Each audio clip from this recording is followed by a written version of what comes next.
Hey guys, it's Robin, R Silent Crafts, and welcome to my studio. Today we are going to talk about mug rugs.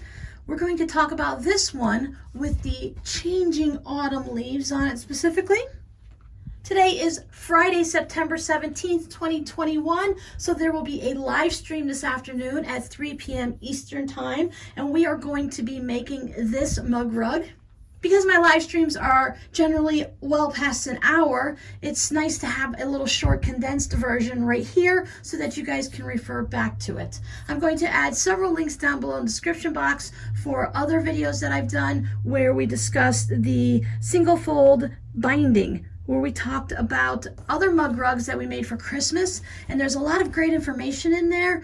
Even though the pattern is no longer available for free, there's still a lot of great details about heat and bond, about stitching down the appliques and such like that, but I am going to go over it today and later this afternoon. This pattern has been generously offered for free online from The Crafty Quilter. It'll be the first link down below in the description box. When you print out the patterns, it does come with the 3 leaves, but it also comes with hearts. Her blog post is mainly about doing quilt as you go mug rugs, and she does offer the templates and stuff like that to make a variety of them. I really wanted to work on this one because we don't have changing leaves down here in Florida. Now I know the southern hemisphere is not going into fall like we are up here. So you guys can change your appliques or just make this and be ready for when fall does hit your area.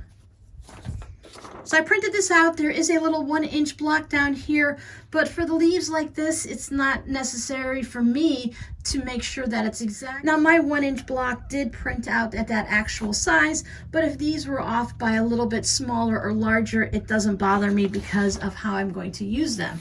But that could be important in other times when you print things. Today I'm going to give you a quick rundown. I will show you the Quilt As You Go version, just how to get it started. We've done several Quilt As You Go projects here lately on this channel. There's a playlist that you can find when you go and check out my channel. But I want to show you how to just sew these together and how to deal with narrower strips and the seams and such like that on a small project like this. So I guess before we get started, we should figure out, what is a mug rug? Well, a mug rug is just a mini placemat.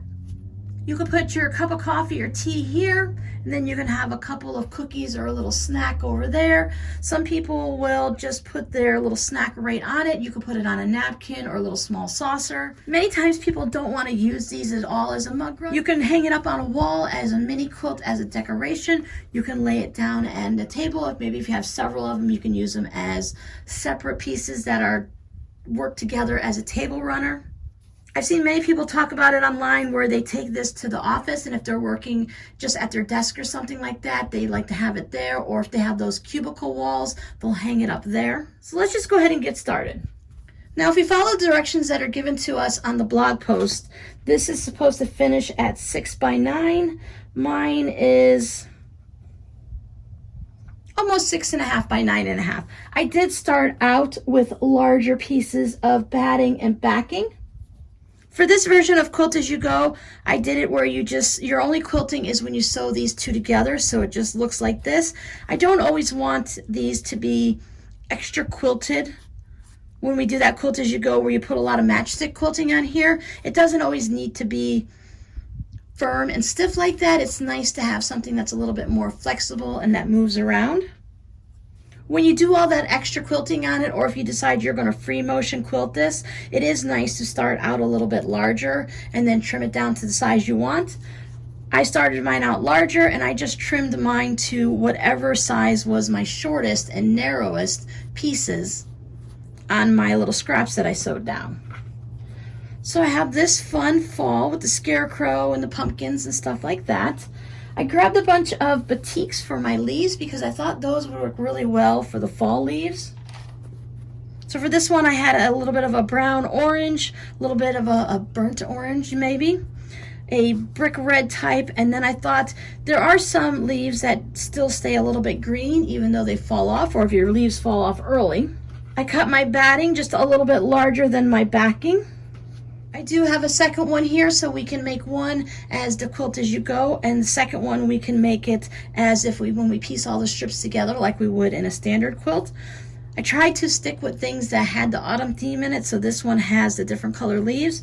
So if you're not sure what color leaves to choose from for your fabrics and such, you can pull out fabrics like this, something like this. Or last year I picked this up at Joann's, so this already has all the different colors in it, which is why I could see that there was a green here, which made me feel confident that it's okay to have a green here. Now you can make your leaves any color you want. If you want them to all be blue, that's perfectly fine too. You can have them all black and white. It's going to be a gift, or it's going to match your home decor or whatever. It's got to fit your style, so you can use anything you want. It doesn't even have to be, as I said, you don't have to use leaves. As we're progressing through this holiday season, we're going to be working on some more mug rugs. So we're going to bring into maybe some Santa or some snowmen, just some winter scenes. I think doing snowflakes would be really fun. So we're just going to learn how to figure this out, and then we can just make anything we want out of it. You learn your techniques and your skills, and then you transform it creatively into whatever is going to work for you.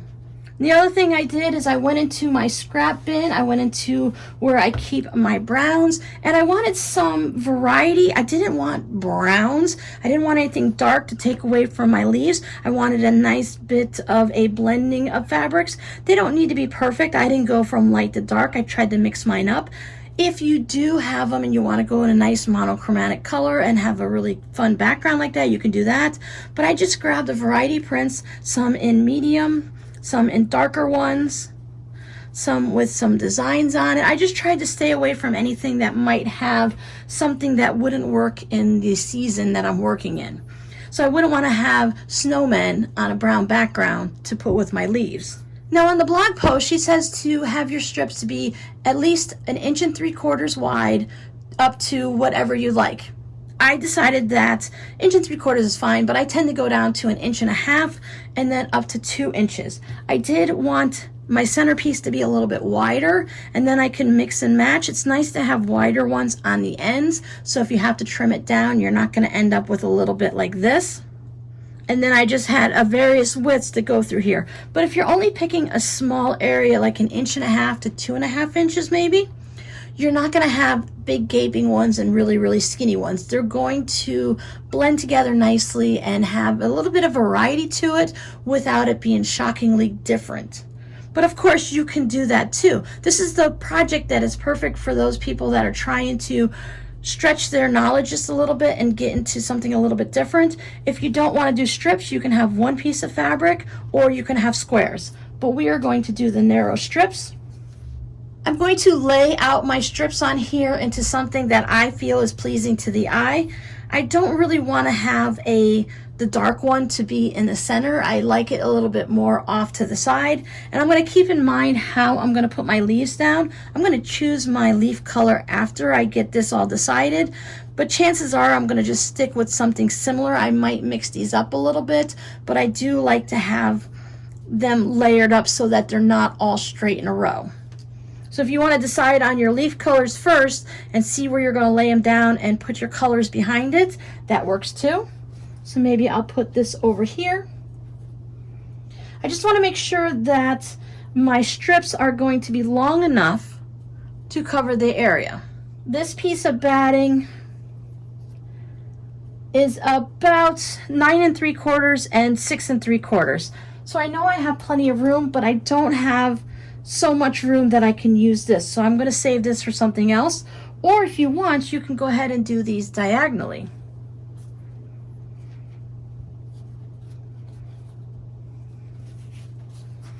So there's a nice wide strip there.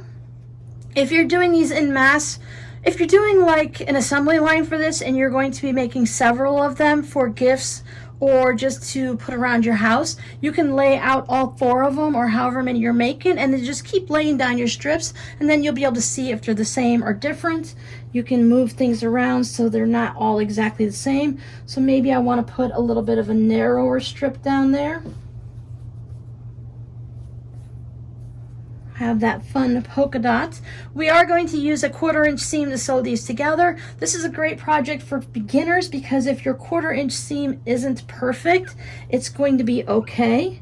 We just need to make sure everything's going to stay together. Now sometimes with your fabric you might want to use the back of it versus the front.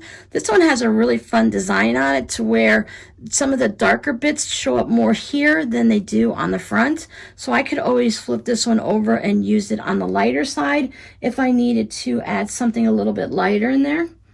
Maybe I didn't want to have any of these dark fabrics at all and I wanted to stay with nice light background.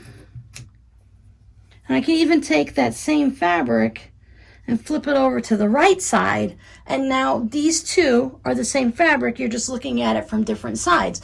So I kind of like that. You can take a black and white photo of this if you want to have everything that's kind of nice and even. I can see that this one's a little bit darker, but I'm okay with that. Maybe I might want to just move this closer to those polka dots that have similar colors in it. Gives me a little space from over there, kind of adds a little bookends. And at this point, we're going to take it over to the sewing machine and we're going to start stitching them together.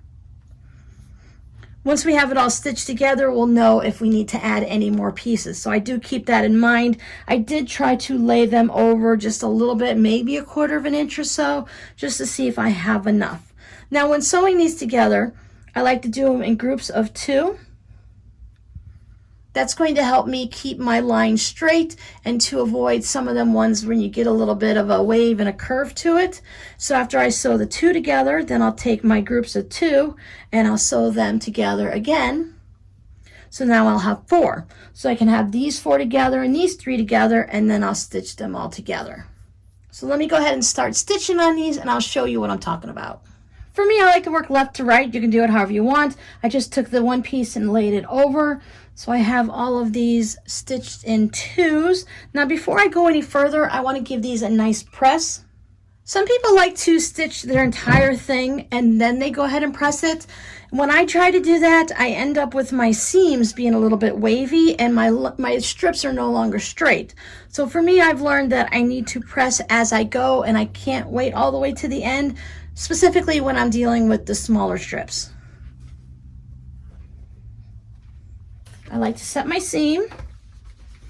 Give everyone a nice good, I do use steam, so I give them all a nice good bit of steam. Setting the seam just takes the threads and lets them settle down into the fabric where they're supposed to be, and it helps when you're trying to get that perfect 1/4 inch, which we're not worrying about here, but it's a good practice to get into. So when you're looking for that perfect 1/4 inch seam, you don't have the threads sticking up, taking up any of that space. Keep these in order. So I like to take them, I put my fingers in and I just give them a nice press without doing any type of strange movement. But I find just moving it over with my fingers is enough.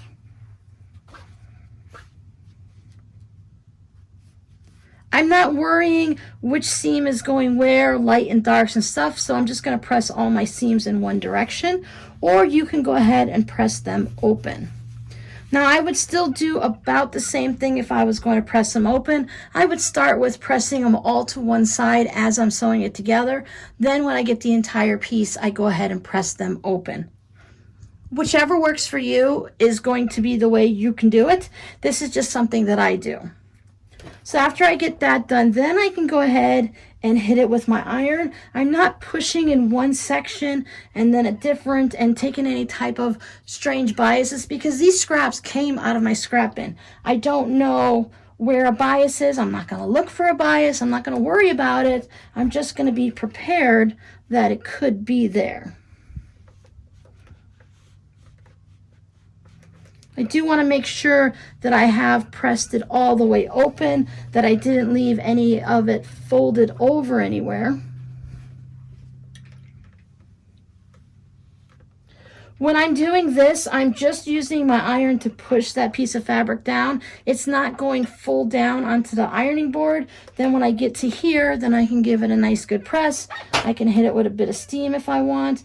I do move my iron down a little. I just double check to make sure. So when you're pushing it like this, if you were to press it along the way this way, for me at least, it does end up making this get a little wavy. So when I just do it like that, then I have these pieces that stay nice and straight.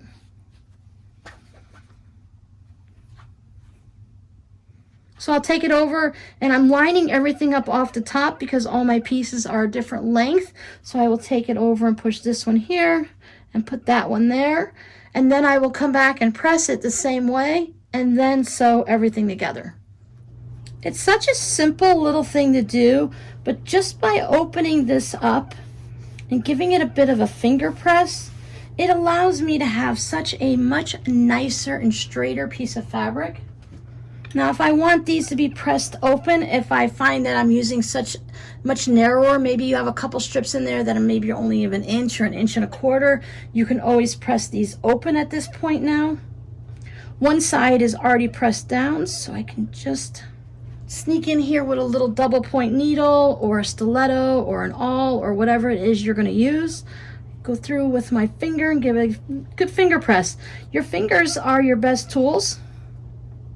If you press them open like this, it's very helpful for when you're doing something that has a lot of seams. We're just doing ours vertically, so it's not too big of a deal. But if I had a bunch going in all variety of different directions, or if I was using really small, maybe you're doing 1.5 inch squares, then it's helpful to have these pressed open.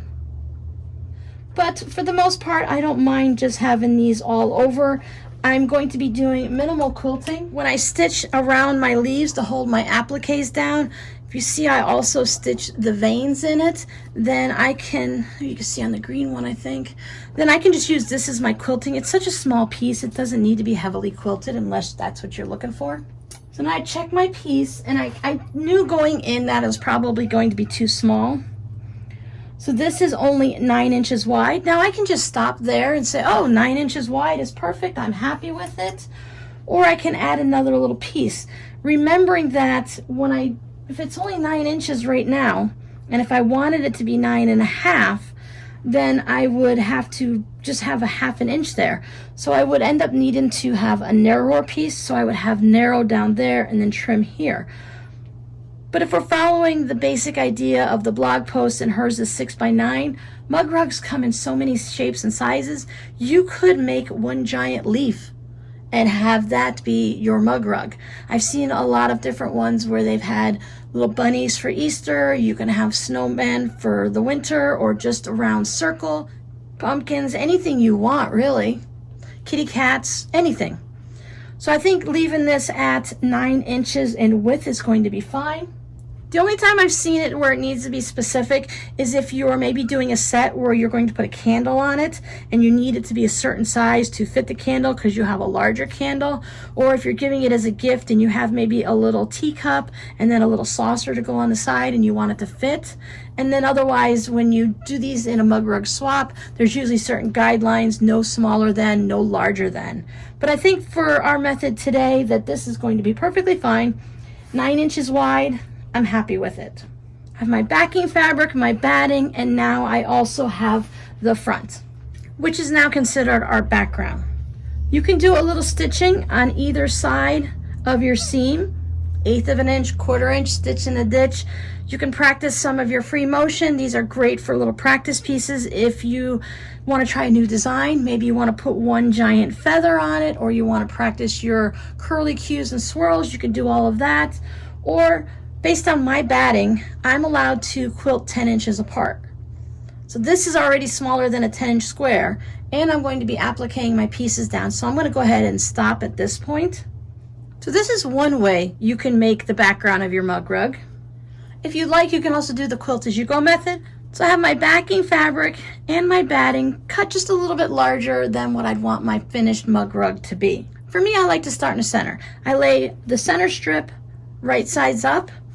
Then I take my next strip and I line it up along the right hand side edge, right sides together, and then I stitch my 1/4 inch seam. And we can press it over. What I like to do is to then work in both directions, so I could take my next piece, stitch this one down, finger press it open, or you could take it to your iron and press both sides.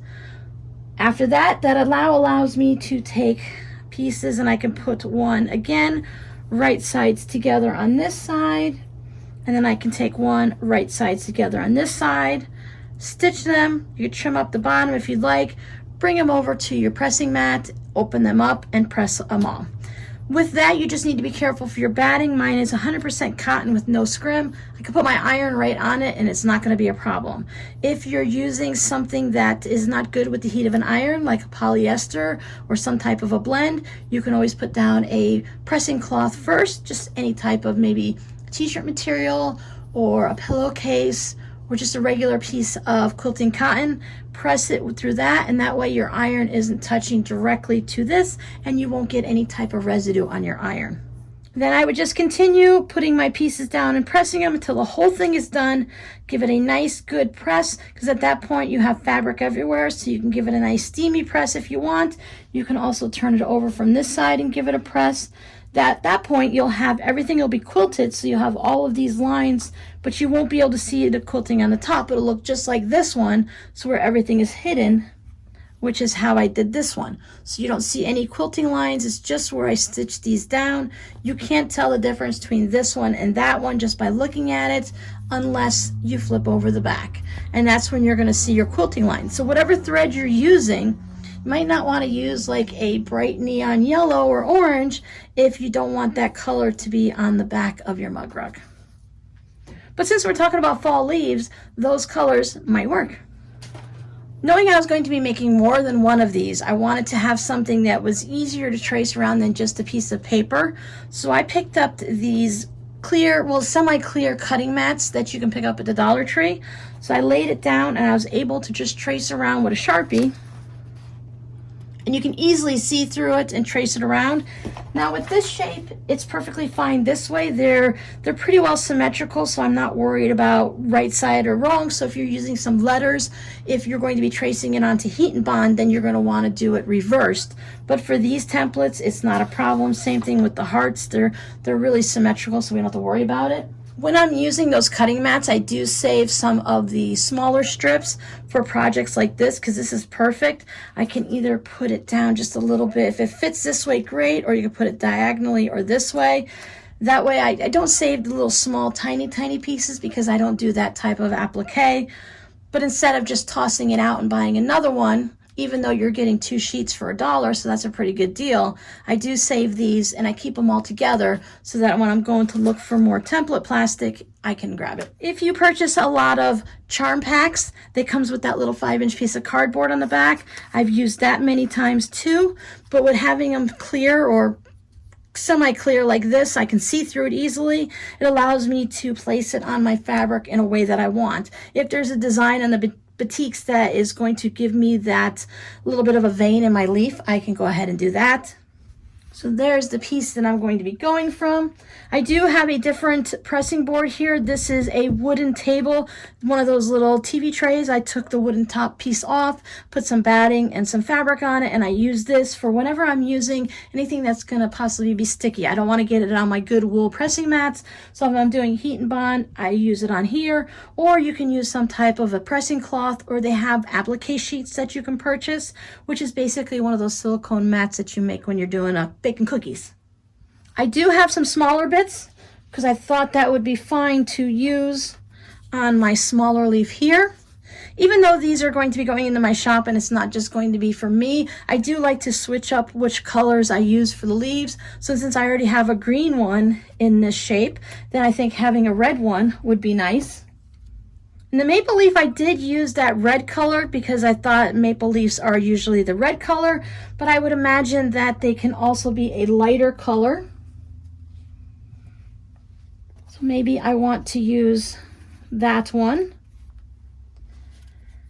And I think this is an oak leaf. It almost looks like a shape of a Christmas tree.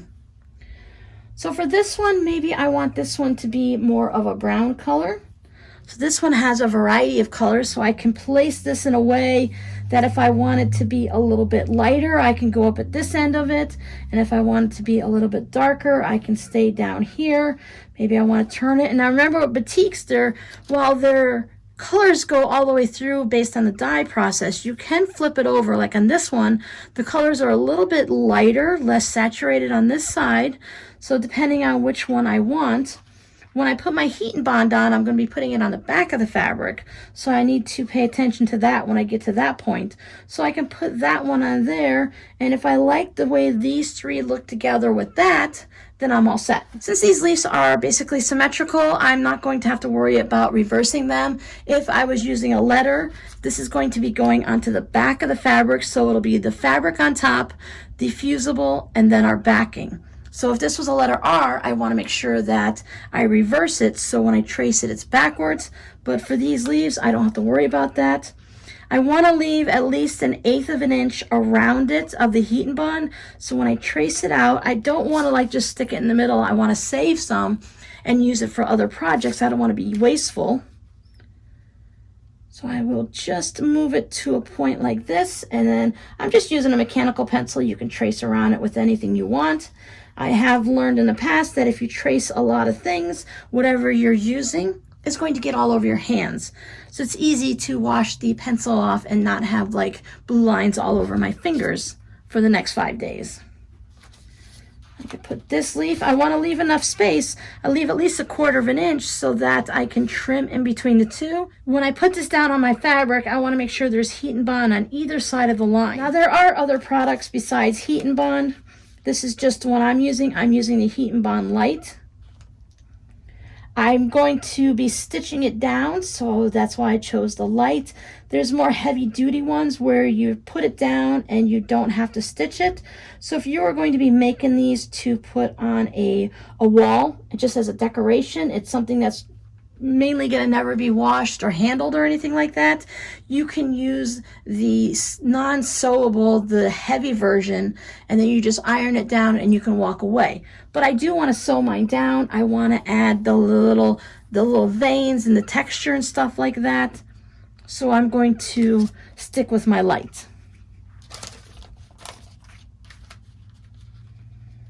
Now when I cut this out, I will save these smaller pieces here because I do use those in other projects like my fabric postcards.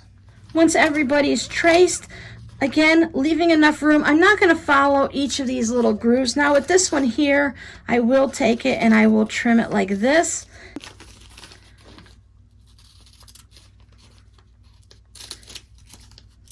So at this point, you're going to follow the directions for whatever fusible product you're using.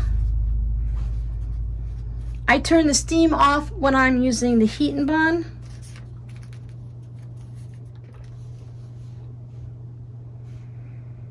Whatever your directions say to fuse it at whatever temperatures and however long you're going to hold it.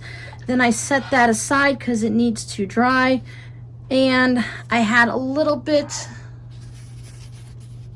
of the paper sticking over, so it did stick a little bit to this. If I had used my applique sheet, I wouldn't have had that problem.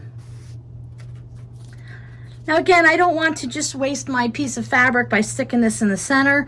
I can see that there's some darker yellow or orange coloring down here.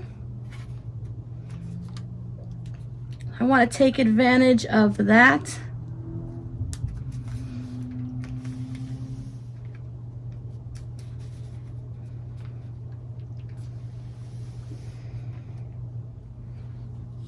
Let these cool for a minute. After they cool down, you're going to now trim it right on the line. We are trimming through paper, glue, and our fabric. I don't use my good fabric scissors for this. I use something that I don't worry about that's cutting through paper, that's getting any type of fusible on it. I don't necessarily set aside special scissors for things, but I actually have this pair of Ginger scissors. These I do treat with respect, and I don't cut anything but fabric with these, so they stay nice and sharp and I don't have to worry about taking them up and getting them sharpened right away. That's what's going to happen. You might get something sticky on your scissors. You can clean it with alcohol and the paper is going to dull it a little bit. These are just my Walmart special scissors, so I don't mind using these. This is a leaf. If you go off the line a little bit, it's not going to matter, but I am cutting right on the line. I can already feel how much thicker this feels. That's why I was checking to see if I had 2 pieces of fabric. It felt pretty thick. So I'm going to continue to cut these out, and then I'll show you how to fuse them down. Once your leaves have cooled down, now you can remove the paper and get them pressed onto your mug rug. I find using my seam ripper or just a little pin, if you make a little slash into it, it allows you, stick it down here, just put a little bit of a slash. You don't want to go all the way through your fabric, of course. You just want to make a little bit of a mark in your paper so that you can easily lift this up. If you try to pick it from the edge and you can't get it right away, you're going to make the edge of it a little bit frayed looking. So this way, if I make my mark a little bit more towards the center, I can pull it out that way. And then my paper comes off real easily. If for some reason your paper's not coming off easily and the fusible's sticking to it, you can try fusing it again. But many times it either means you had the wrong temperature, you didn't fuse it long enough, or your fusible is old.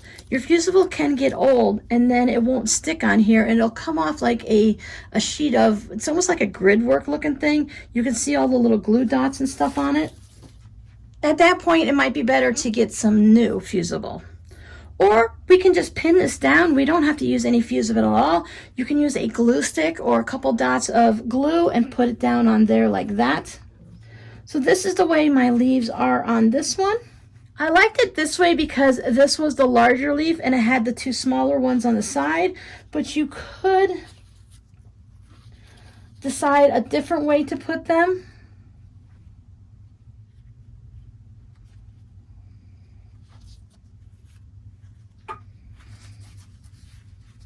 You could try lining them all up, but since they are different sizes, I do like having them tilted in just a little bit. And I gotta say, I think I really like this placement, so when I do this one, I'm gonna stick with the same placement. You could fold your mug rug in half and find the exact center and go off of that. I did put a little stem on my leaf, so I wanna make sure I have room down below at the bottom for that. This is one of those things where you can spend way too much time trying to figure out exactly how you want it. And when you get to the point where you think that's how you want it, now with Heat and Bond Light, I am stuck. This is it. I can't change my mind. Hopefully my background didn't get any folds in it. As soon as I make up my mind, I put my iron down on all three right away so that's it. I can't change my mind. These are fused down. They're not permanent. I can pull it off, but it's going to leave, the leaf is going to get stretched. There's going to be some fusible on there. And if it's done properly and your Heat and Bond is relatively new, you aren't going to pull it off, not easily. So then I just go back afterwards, make sure everything's fused down nice. I am going to stitch it down, so I'm not too concerned. I'm going to be stitching and then adding the little bit of the stem. So I'll be putting the veins in. So I'm going to pin this together, make sure it's just out of my way. You can do your veins all in the same color, or you can change up the color based on the leaf. I did change up the color based on the leaf for mine. I don't want any of this to fold under. I want to make sure my back stays connected. Just like when you're doing a quilt, you don't want a piece to fold in the wrong direction. You can attach a free motion foot, or you can use your regular standard sewing machine foot. And what I did is I started in one spot and I stitched around about 1/8 of an inch or so around from the edge, just enough to make sure that if it flops up a little bit, it's fine, but I don't want it to, with the Heat and Bond underneath, it shouldn't fray, but I don't want it to fray and get past the stitching line. This is raw edge applique. You have to be prepared for any type of fraying, so you have to be okay with that. If you don't like that, then you can do a needle turn. You can start either at the top or at the bottom. I did my stem by stitching back and forth a couple times, and then as I was going up with my center vein, I just kind of went off to the side. I back stitched. You can spin it around. I did a little bit of both. Sometimes my veins were on both sides, sometimes there's one, and then I moved up. It just varies. I went into all of the little points on this side, little extra. This one Can you see how my vein, it went up this way and I went off and then I went up that way? These are things that are created in nature. We love them for their beauty, but if we put two of them together and we looked at them, they're not going to be identical and they're not going to be perfect. If you didn't use the heat and bond, you could probably do it still by hand now, but I find it's really hard to go through the heat and bond light with a hand needle. But if you were just to put these down with pins, you can go ahead and hand stitch it down. You can do the buttonhole loop all the way around. However you want to stitch them down is going to be perfectly fine, but this is the way I chose to do it. If you were to use a variety of colors like this and you use a black thread for the vein, that would cause that vein to really pop out and be the thing that you see. The same thing if you were to do the stitching around the outside in a darker or lighter color that really pops against your fabric, that's what you're going to notice. I wanted it to be the same color, if not the same shade, so that it looked like it was part of the leaf. It wasn't popping out anywhere. I think for this one I'm going to check my thread, and I think I'll use an orange on that one because it reads more orange to me than yellow. This one will use a red, and I think this one I'll see if I have something similar to an olive color and use it for that. And I do use the same color as you saw for my stem. So you can check out one of the videos I've linked down below to see how I did my stitching on those, how I stitched the outline stitch. I will also link down below to how I do my single fold binding. So that's it. If you have any questions, please put them down below or come join us this afternoon at 3 p.m. Eastern Time, where we are going to be making some of these mug rugs. So thanks for hanging out with me. I'll see you later on this afternoon or in the next video. Bye.